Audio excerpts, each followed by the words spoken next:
cold winter's night on the Sodor Colony. Most of the engines were asleep back in their sheds. But be it day or night, the harbor, also known as Breakvan docks, down at the island, is always busy. Large cargo ships bring goods to the island from the mainland.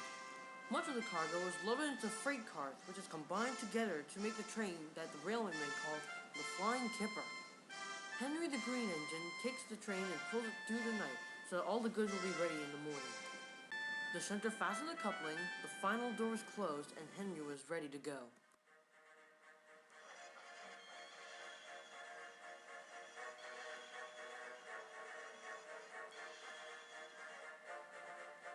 Despite the Kipper being extra heavy tonight, Henry was making good progress. Not too long ago, all the snow had melted, making the rail very icy and wet. Henry's wheels screeched as they tried to grip the rails. Hey, turn on the screeching a little bit, will you, Fatso? Did you say something, Henry? Asked his driver. Henry was scared. He had not made the noise. He puffed away from the scrap siding as fast as his wheels could carry him.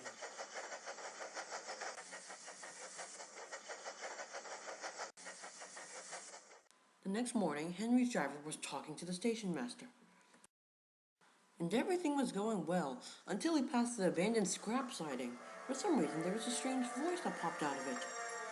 Ah yes, replied the station master. The voice. The sound. Engines and passengers who have passed by that siding often reported this kind of thing, but no one's taken the initiative to decide what it was. Someone should, said Henry. I have to pull the Kipper again next week, and I don't want to encounter that voice again. We'll see, replied the station master. I think we should inform Sir Topham Hatt about this one. A few days later, Henry was just getting ready to leave Tidmouth's sheds when Sir Topham Hatt arrived. Henry, I have been informed that some of the other engines and passengers have also been afraid of that voice that has come from the scrap siding. I will go and visit the siding later on with another engine. As long as it's not me, quivered Henry. Henry was resting at Breakvan docks when Emily pulled up.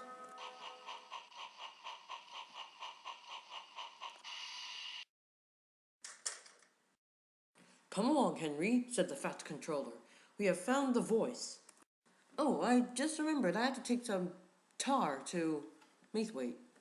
Stop fibbing, boomed the fat controller. Your next train isn't due for 2 hours. Now come on, don't be a sissy. Henry slowly puffed to the scrap siding. Henry soon arrived. Bless my buffers, he exclaimed. The voice that Henry had heard the other night turned out to be an old rusted Brakevan.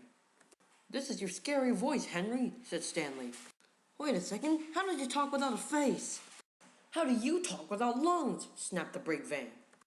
The Brakevan's name is Jerry, explained the fat controller. He used to be a Brakevan on my railway, but then he probably got lost with all that scrap metal. Could you also explain why he's so cranky? Asked Henry. Watch it, boy, said Jerry. I may be immobile, but I know how to move. The only way you possibly can move is when you're behind a bunch of freight cars. That is quite enough, said the fat controller. Henry, I will begin restoration on Jerry. And he should be back in working order, said the fat controller, in a few days.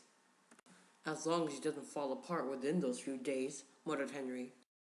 They found a siding where Jerry could be repaired, and workmen soon began to work on him.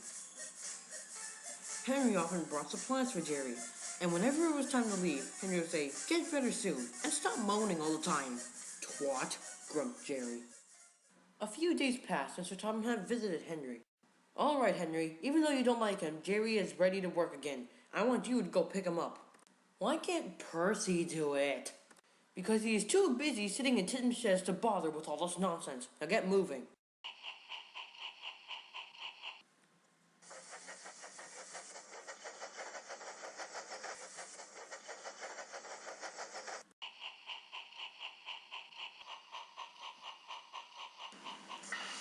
Henry was most impressed. Jerry now had green paint with a purple roof, and had a proper face as well. That's not a proper face. I know. The workmen were so lazy they just decided to grab a marker and draw a face on me. Now I look ugly. Even so, Henry puffed away with Jerry, but what he didn't know was that the workmen hadn't actually checked so that his brakes were working yet. Stop! Yelled a workman. But all he could really do was watch Henry puff away.